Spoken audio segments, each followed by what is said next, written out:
Everybody's got a price, it's the $1 million man. Podcast in demand. Understand, everybody's got a price. $1 million man. Everybody's got a price. $1 million man. Everybody's got a pod, it's the $1 million man. Podcast in demand. Understand, everybody's got a price. $1 million man. Everybody's got a price. What's up, everybody? It's Marcus D'Angelo, and we are back for another episode of Everybody's Got a Pod. And of course, I could never do it. I would never want to do it without the man himself, WWE Hall of Famer, the legendary $1 Million Man, Ted DiBiase. Ted, how you doing, man? Buddy, I'm doing good. I am looking forward to, and I can go out and put this out there. I will be at the Memphis Comic-Con this weekend. I'm not sure what they called it exactly. I've got it here. It's the Mid-South MegaCon. Okay, I will be at the Mid-South MegaCon both Saturday and Sunday. I believe it doesn't start Friday, does it? No, it'll be Saturday and Sunday there in Memphis. Saturday and Sunday. So I'm driving up though Friday and spending the night in the hotel, and then I will be there both days. And it's kind of like whenever I go to Memphis, and I don't go there often. I mean, it's just like I'm driving. It's 200 miles. It's 200 miles from Memphis to Jackson, and then it's about roughly 200 miles from here, from Jackson to New Orleans. But anyway, when I go to Memphis,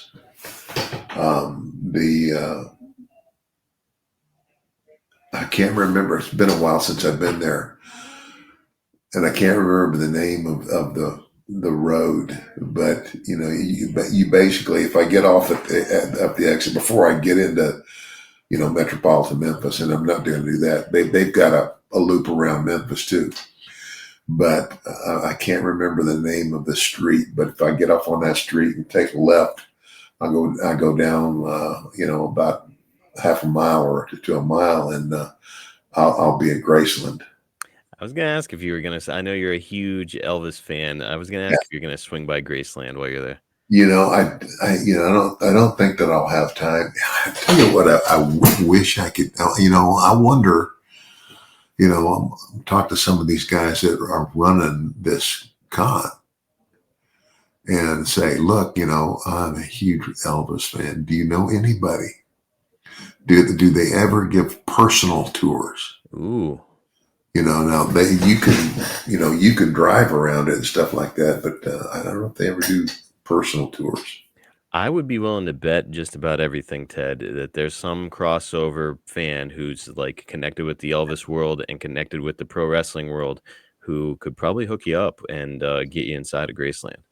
Yeah, that would be pretty cool. And of course, I don't know. It's been so long. I mean, I don't know. I mean, they may have tours. They may. It used to be, if you went there, you would.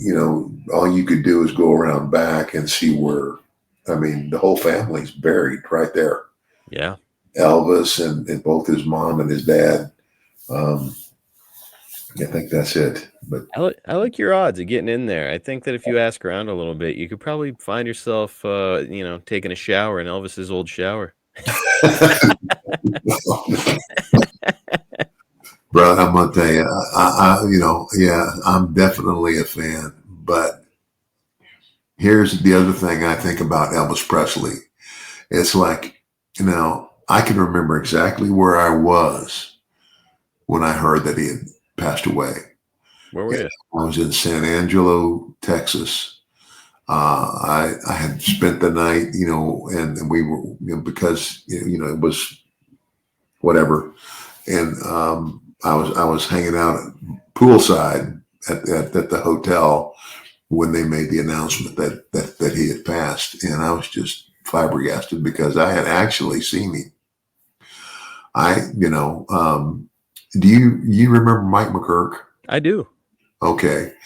And I haven't talked to her for a long time. That's a funny as everybody goes, Mike McGurk is a her. I said, yeah, Leroy McGurk was her dad, and he was the promoter of that particular territory. And then Bill Watts, who went to Oklahoma, came along and he wrestled some too, and then he bought in with Leroy, and then eventually bought Leroy out. But during that first couple of years that I was in the wrestling business, Mike and I hit it off. Here's a guy. Here, Leroy is a guy. He wanted a boy so bad, he had a girl and named her Mike. Yeah.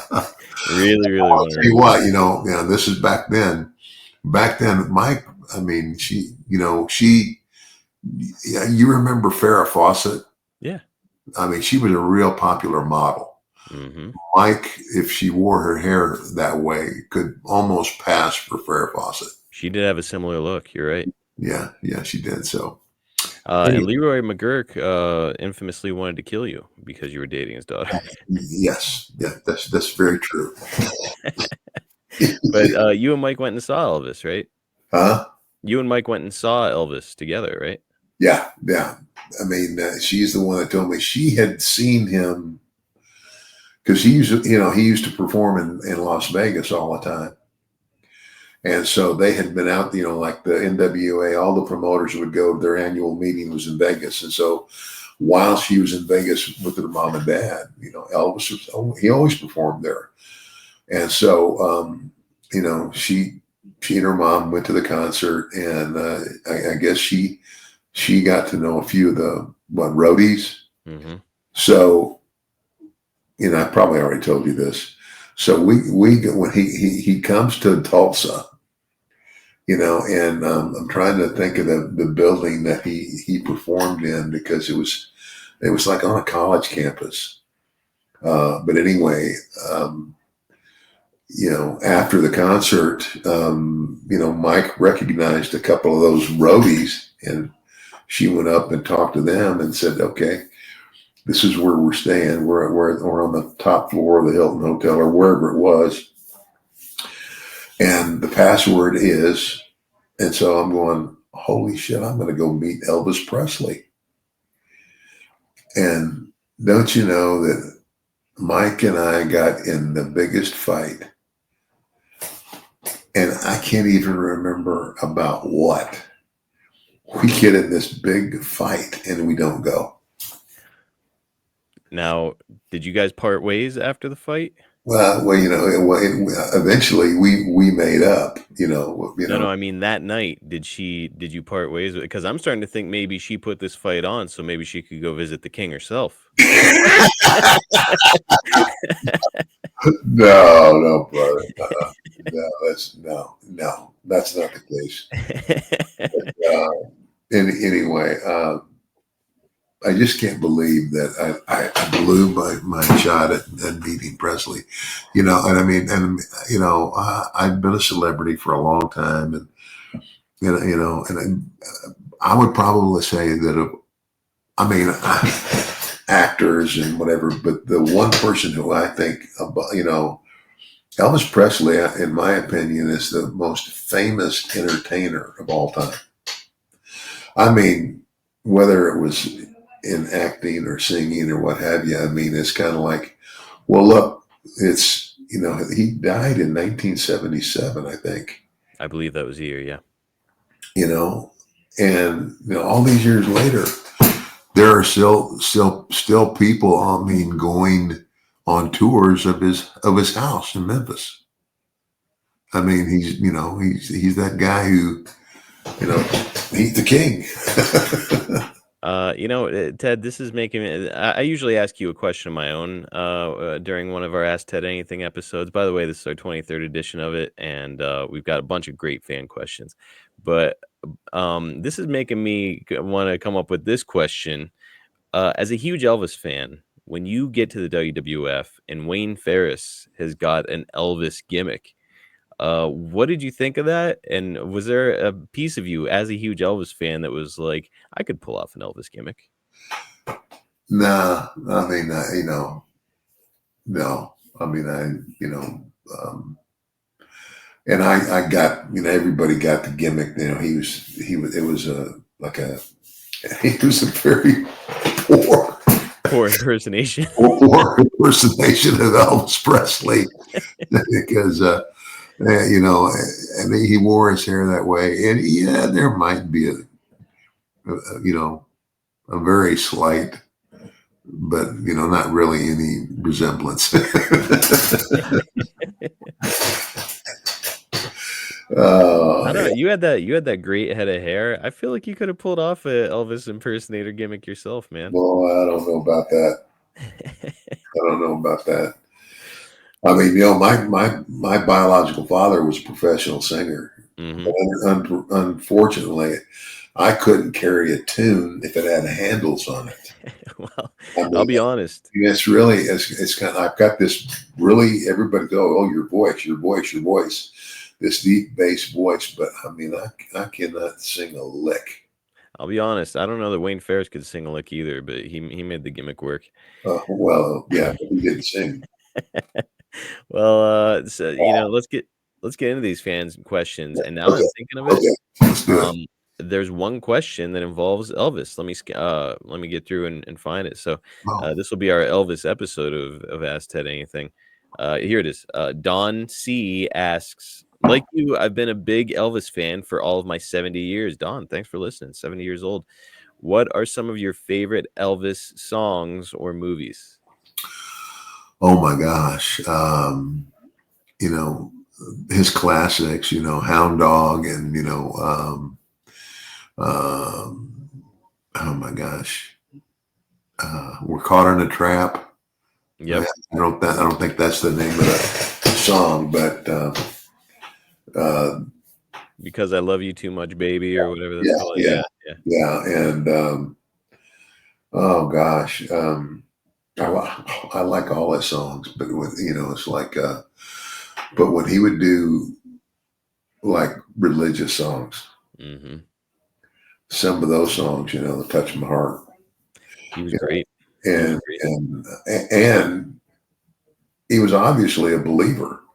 Yes. Yeah, very much so. So Not to mention his Christmas music. That was all great. what's that? His Christmas music was Yeah, oh fantastic. yeah, oh yeah, yeah. Now, what about I'll admit I've never seen a single Elvis movie. I'm an Elvis fan too. I've just never seen one of his movies. What movie, Ted, would you recommend I go and see? Well, I wouldn't recommend the movie so much, Ah, okay. and Elvis felt the same way about.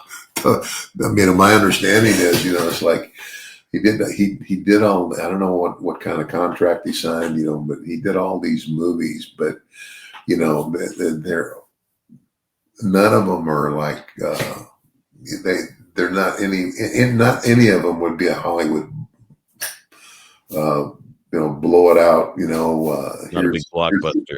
here's the Academy Award. No, it was all they all involved him singing, and I don't know, they're pretty much cookie cutter, and I think that's what he felt about him too. And I don't think he liked him very much either. I'll stick to the music then. Yeah, for sure. Next question we've got is from Nathan89. I don't know. There's a bunch of numbers. Nathan asks, who do you think had the best finishing move? So, Ted, before you answer that, I think that most people are going to point to Jake Roberts and his DDT. Aside from that, let's cut that one out. What other finishing moves were you a big fan of? The one that, and I don't know who did it the best, but it's like you got him right here, Hmm.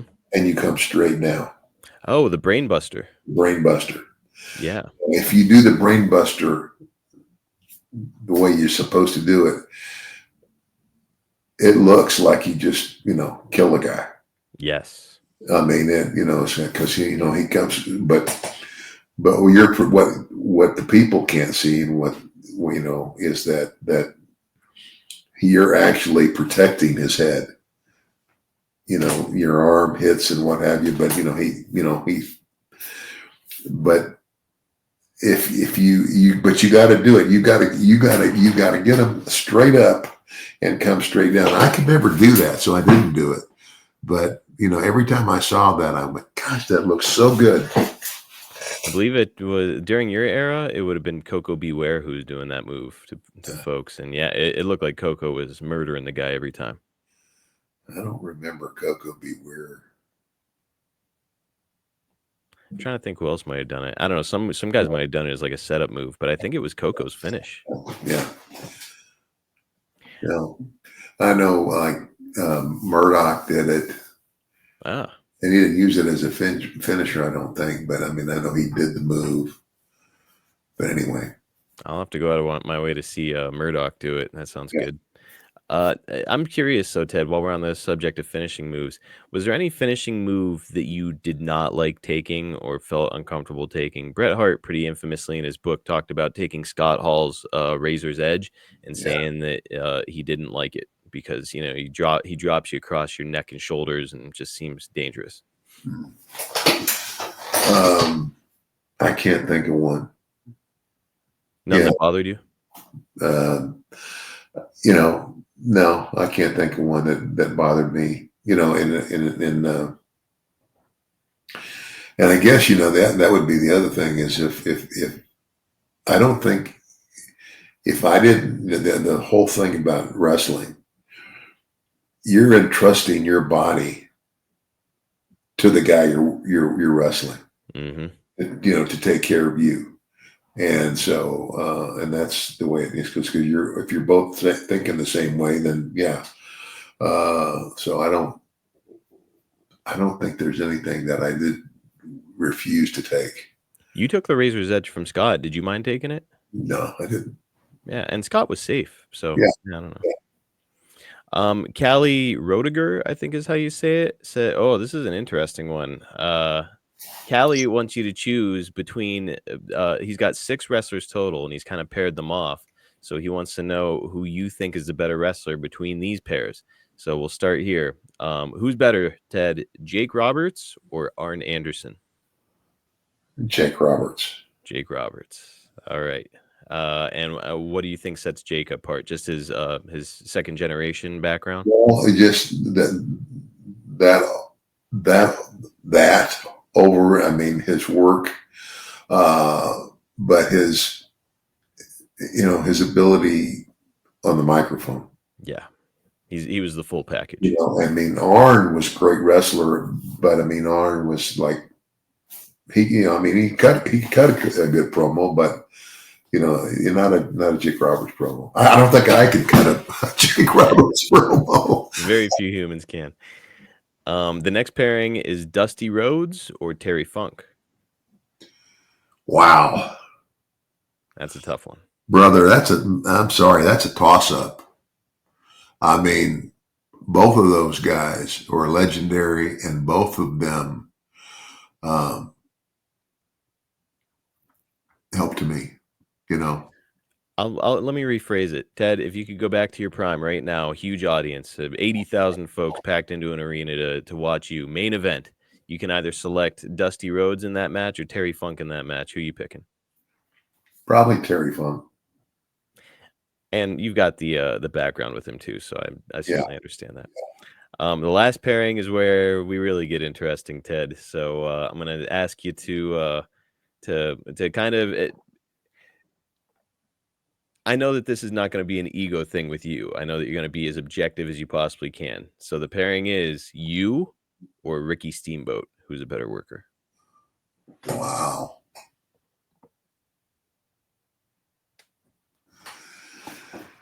It's kind of like putting yourself over, but again, you're talking about that's. I mean, I'm gonna put Steamboat over. I mean, I don't think he was any better than me, but in terms of and the thing is, and I hated the fact that in all the time that Ricky and I were wrestling. We never really crossed paths. I think we probably only had one match ever. Or at least very few, yeah. And but no, he was one of the best, buddy. Callie Rodiger, that was a great question. Folks, I would encourage you to write in similar questions like that because I think that was a really fun exercise. I'd like to hear more of those. Trev is up next, and Trev asks, what did you think of John Nord, aka the Berzerker? Do you think he could have been a bigger star in the WWF? Do you remember much about John Nord? I know John, and personally, he's a good guy. He's a funny guy, funny in the dressing room and everything. But could he have been a bigger star? No. What do you think was limiting him? Just his understanding of wrestling or in-ring ability? Well, yeah, I mean,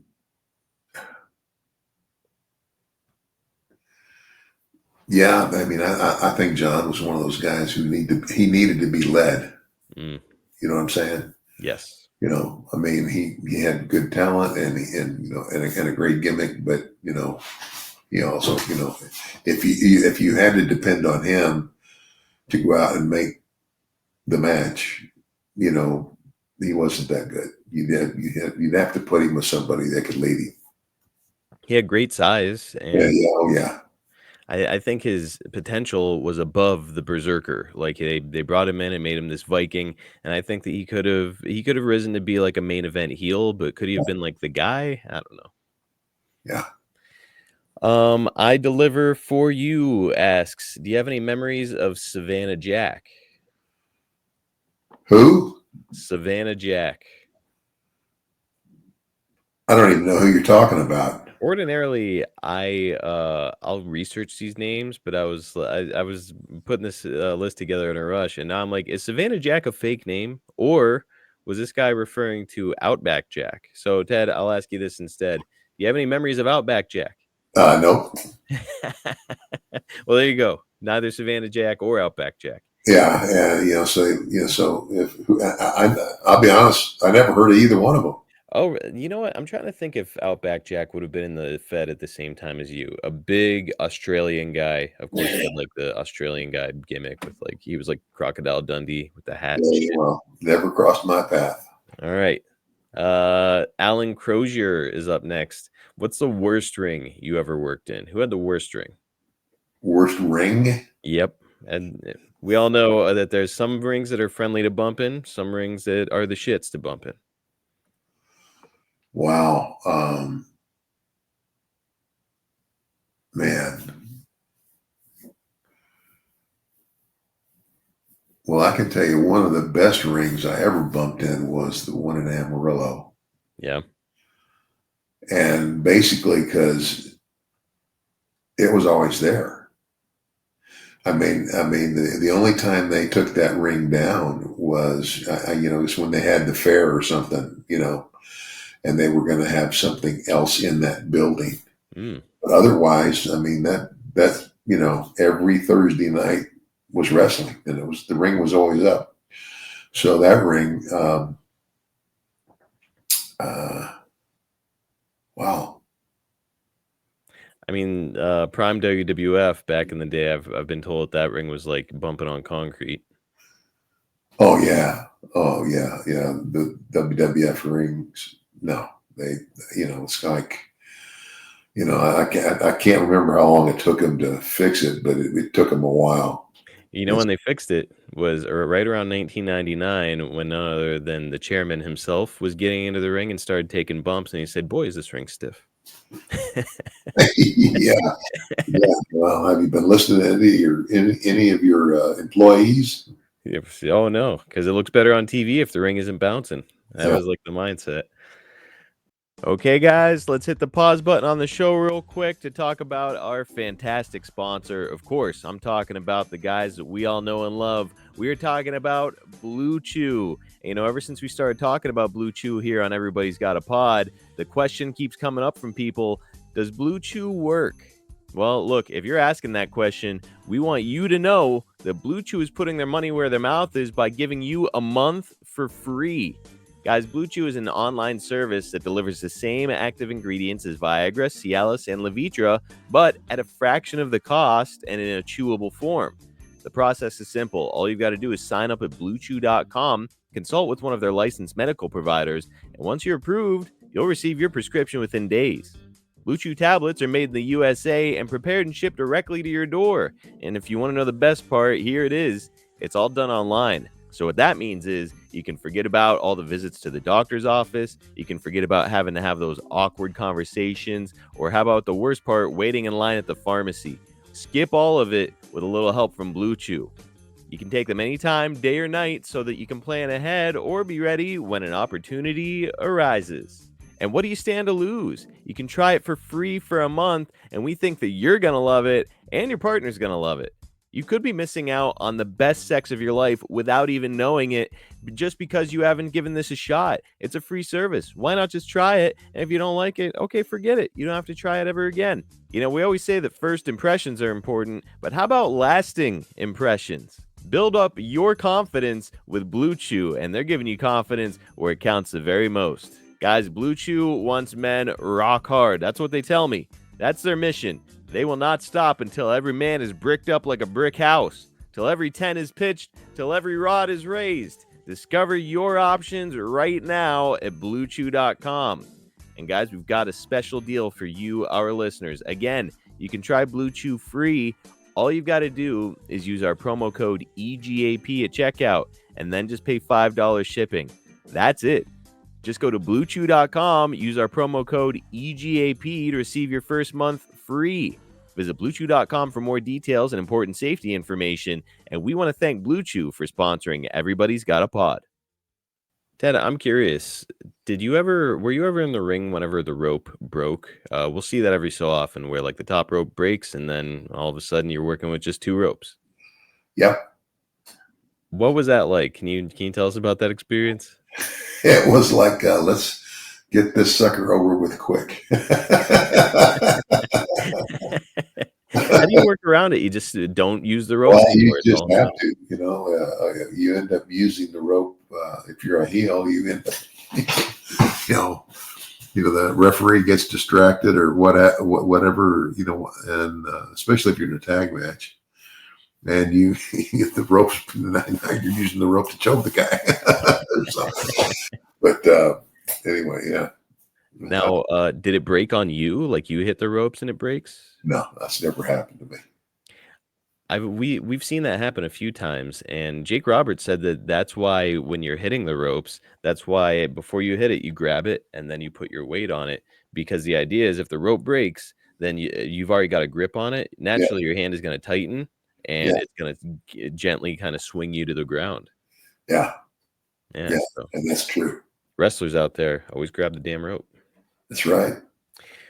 John Flower Productions asks, did Ted enjoy first-class travel and accommodations during his entire tenure as the $1 Million Man, or was he relegated to coach in Super 6 hotels after returning as a manager?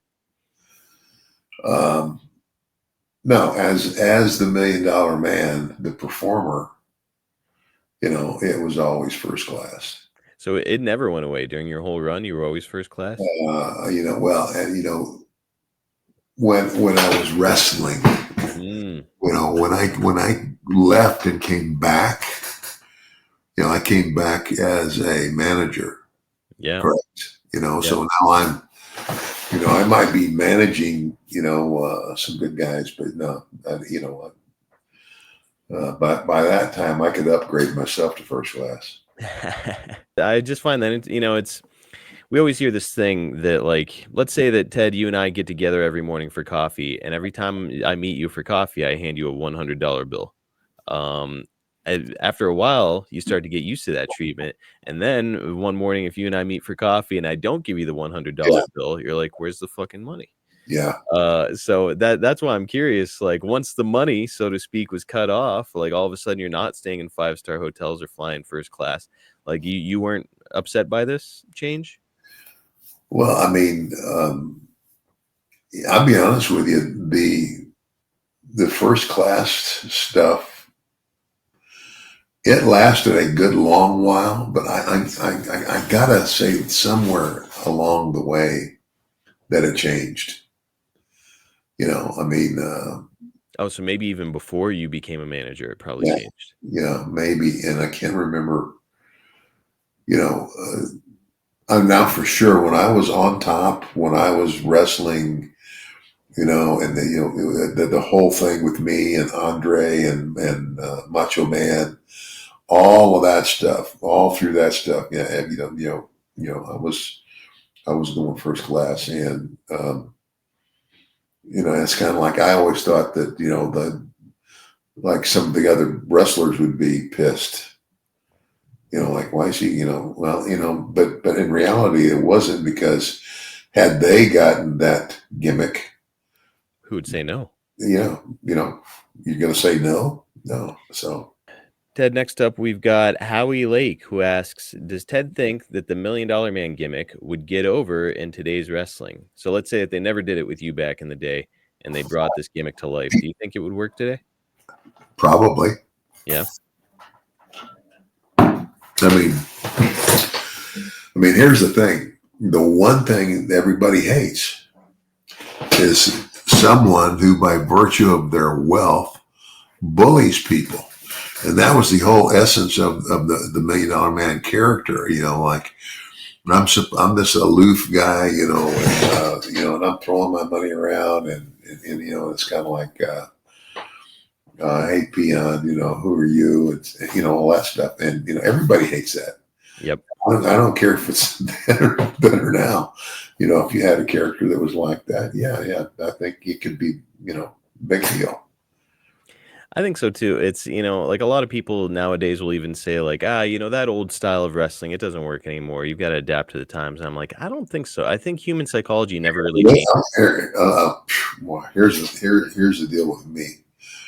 I'm going to tell you what, for all those wrestling fans out there that are wrestling fans now, what we did in my era has not been duplicated. No. And I'm going to tell you something. I can't watch wrestling anymore because the guys get in the ring and it looks like a circus act. Mm-hmm.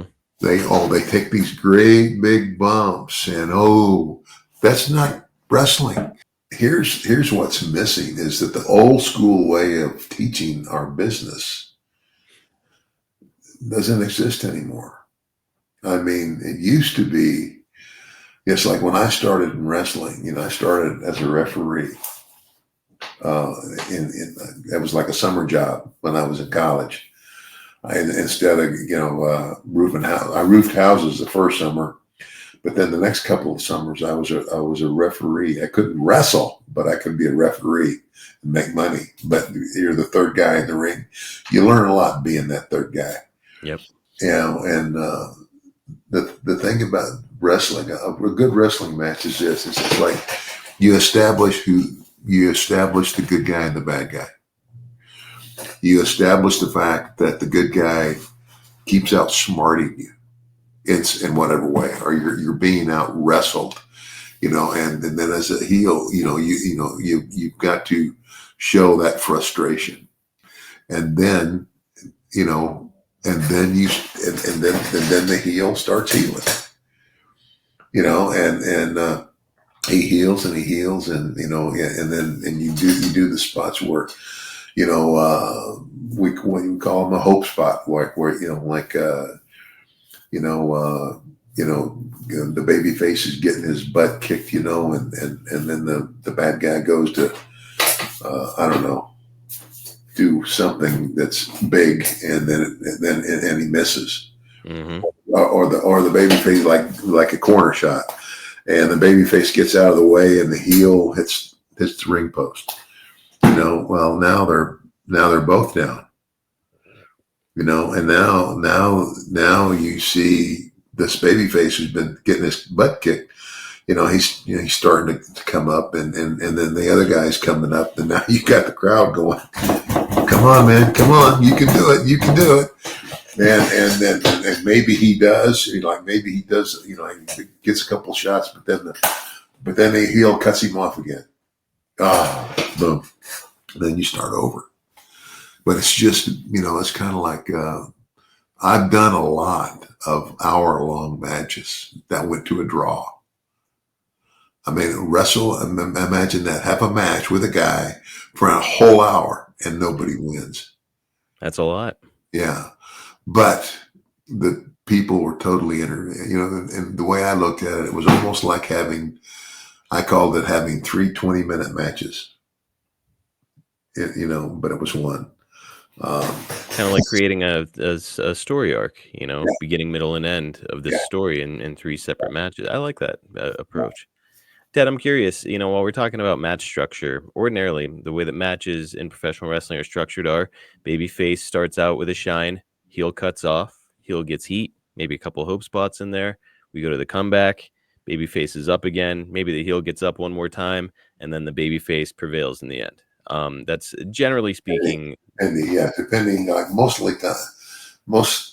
shows today, that's the way it ends. Mhm. They're working back in the day when like back when my dad was alive, and uh, they wrestled these towns every week. Everyone, like there was wrestling in Amarillo, Texas every Thursday night, and then wrestling in Lubbock, Texas every Friday night. We did TV on Saturday, and then we either went to Hereford, Texas, which was a short trip, 30 minutes, or we would go to, Pueblo, Colorado from Amarillo. And then we would wrestle there, and then we would all go to Albuquerque, New Mexico. Albuquerque was Sunday night. I think Monday night was Abilene, and Tuesday night was Odessa, and Wednesday night was San Angelo, and Thursday night was Amarillo, and Friday night was Lubbock, and then you start over. Nobody's. Every week you would, so you have to tell stories, and it's kind of like, if you've got you've got your good guys and your bad guys, your baby faces and your heels, then at some point the heel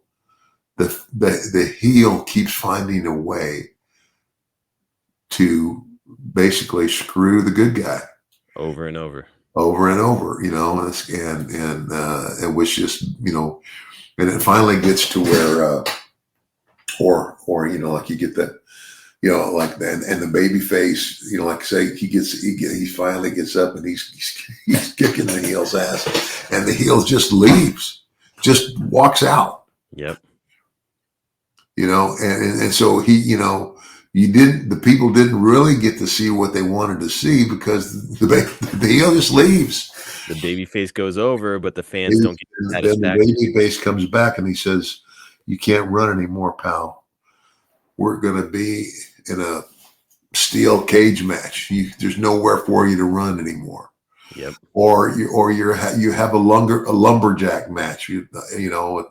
All the other wrestlers on the floor. If a guy gets thrown out, you pick him up and throw him back in. There's so many things you can do. But that's it. But ultimately is that you have the match, and I would say, like, when it comes down to like a cage match, then the baby face goes over. Yes. Next up, we've got Eddie. I'm not even going to try it on the last name. It's Eddie. But Eddie asks, Ted, your Hasbro figure is my favorite figure of all time. What did you think of it? So Ted, I've actually pulled up a figure of your picture of your Hasbro figure. Here we go. There it is. So that's like the short little figure. Boy, have these gotten popular, and man, they're worth a ton of money if they're still in the package nowadays. Wow, those. Well, that's those were. I mean, they had movable parts. The LJN, the original action figure really wasn't an action figure. It was more like just a statue. It was I'm trying to think if I maybe even have. You've got your LJ in there? I wonder if I've got that. While Ted grabs it, I do think it's funny because like the LJNs were very, very clearly made with the intent of, well, kids aren't going to be able to destroy these figures. They're made of rubber. They can throw Yeah, them across the room and beat the shit out of them. yeah. Well, I don't have one anymore, but yeah, that was the original. Yeah. But yeah, that was like your first ever articulated figure that had moving parts and like an Well, action. the one you're seeing there, that's not. Oh no, that's not the LJN. That's the That's the more modern figures that have movable parts and everything, and that, you know, they're a lot more fun, I guess. That's what the kids they like anyway. Did you have a favorite of your figures? Like even to this day, like they're making some pretty incredible action figures of you. Well, not really. I mean, like the one you just showed me was, you know, that's pretty cool. And then, you know, the Funko Pops. Here's the thing. Here's the thing, and this is funny. Okay, I have a big head. I mean, it's kind of like you know, my football helmet in college. I mean, I was a 7 5/8 or something like That's a that. big one. I had a big head, you know. Even now, I got a big head, you know. So the thing about the Funko Pops, it's all head and the little body. I said, hey, they finally got it right.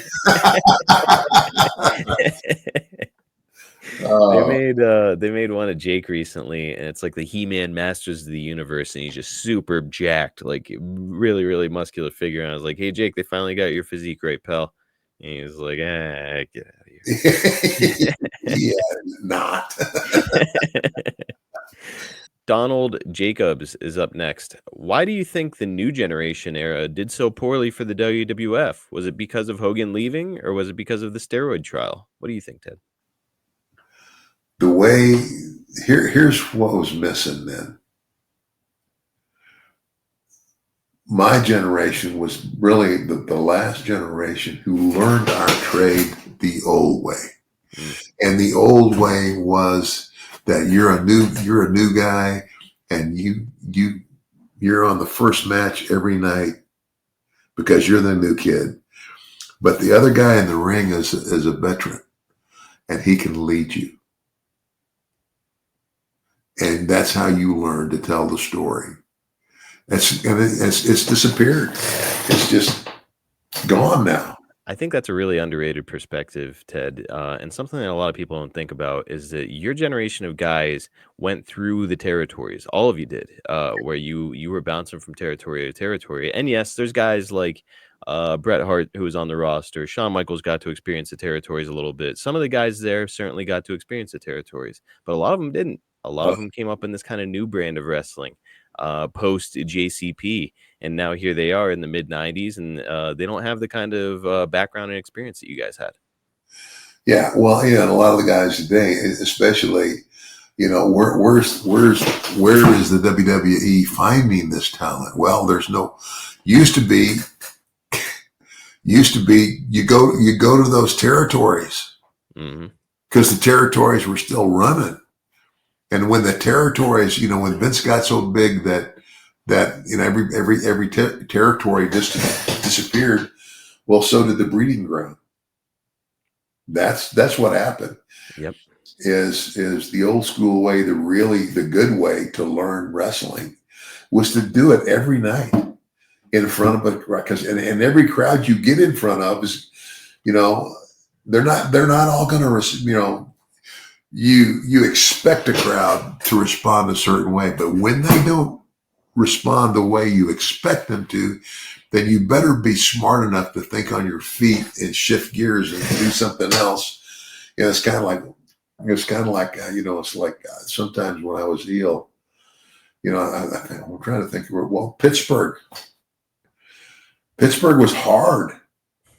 You know, it's kind of like I said, you know, I was thinking to myself, what do I have to do to this guy to make these people mad? Cut his head off?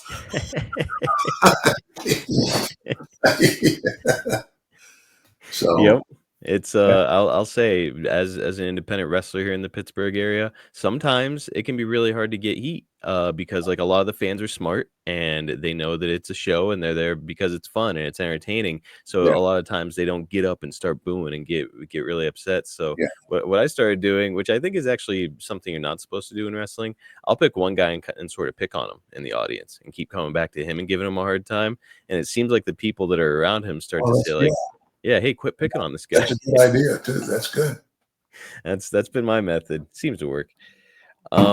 Ted, we mentioned steroids there, and I'm curious. Do you think the fans give a single shit about steroids in wrestling? No. I don't think so either. And like, honestly, to me, Yeah, it's like let the and guys take them. and of course, the steroids. Uh, I never messed with that stuff much because basically it kind of I was afraid of it. It was like, okay, well, I mean, what was that stuff? Deca, Deca, yeah, Decadurabolin. Is that it? I think so. I think so. That's another one everybody was taking or something. Hmm. And I just it always kind of scared me. I didn't want to, and it was Results. and obviously it scared me because you've never seen great big arms on the $1 Million Man. I don't know. At one point, you had some pretty big pecs and traps, though. Yeah. Ted, man, what a fun episode of Ask Ted Anything, and No, there are it was good. plenty more questions are left. Oh, yeah. So we'll roll them over to the next episode. But brother, I always love getting to pick your brain on these and hear these interesting. Oh yeah, man. Well, and likewise, my friend. Absolutely. Folks, do not miss the Mid-South MegaCon this weekend, Saturday and Sunday. Ted DiBiase will be there. And don't miss us next week. We're going to be back next week with another episode, and I can't wait to talk to you, my friend.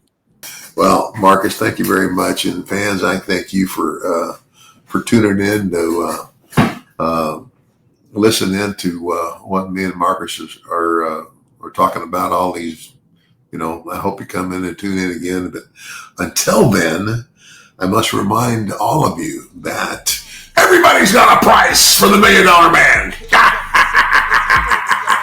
See you guys next time right here on Everybody's Got a Pot. $1 Million dream, tell them all good night. Everybody's got a pod.